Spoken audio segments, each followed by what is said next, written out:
One of the hottest topics that's been discussed recently has to be, how does Agile work in a hybrid work environment? There's a lot of people out there who are starting to make their way back to the office and trying to get things in place, but they're struggling with okay, we still have some people who are remote. We still have some people in the office. I'm starting to see requests for in-person training increase. So what I'm seeing is that more organizations are starting to lean in on coming back to the office and getting things done. But the problem is, even with those organizations doing this, there's still this struggle of how to manage and do things in such a way that it makes sense for both groups. So I thought I'd put together a list of the three most important things that you need to address in order to make sure you have a strong, agile hybrid work environment. Now, I've had many individuals tell me that they feel disconnected. At one point, when everyone was remote, everyone felt connected, but now everyone's starting to feel a little more disconnected.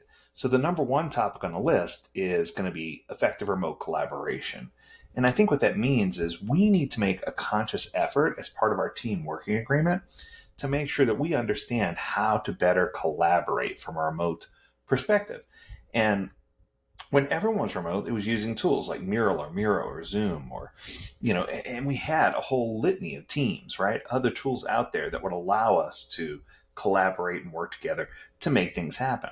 But now what we've discovered is that people are becoming, I don't want to say lethargic, people are becoming a little bit unsettled because they've used these tools for so long that they're sort of over it, and they don't want to rely on a tool to get them all the things they need. So we need to be more creative with the way that we do our remote collaboration with regard to how many meetings we're having, what is the purpose of those meetings, who needs to be involved in those meetings, and who are just periphery. How are we going to govern or manage these meetings in such a way that people are going to want to collaborate more without feeling like they've been online all day, if that makes sense. And I realize in a remote environment that it does require you to have some type of, whether it's Slack or Teams or some type of communication channel, but I don't think it needs to be the end all be all. What I'm talking about is, if we're going to do true remote collaboration, we need to incorporate it into the team working agreement and make sure we understand how we're going to work together to solve problems. Number two is maintaining team cohesion. Now, this is a big one.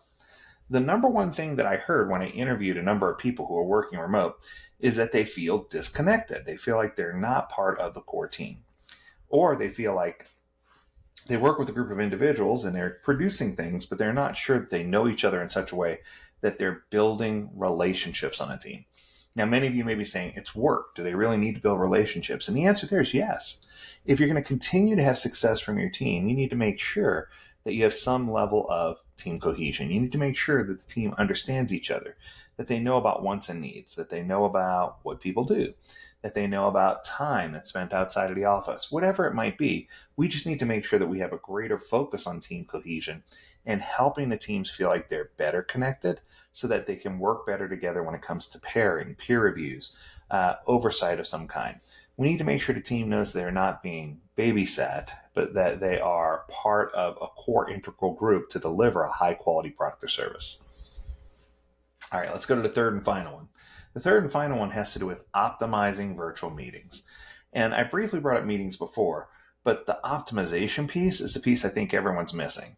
One of the biggest changes that I see in the Agile workflow right now is that in the past, we saw people who were okay with half-day meetings or multi-day meetings. In fact, in SAFe and Scaled Agile Framework, there's a PI planning that could go for many days, up to a week.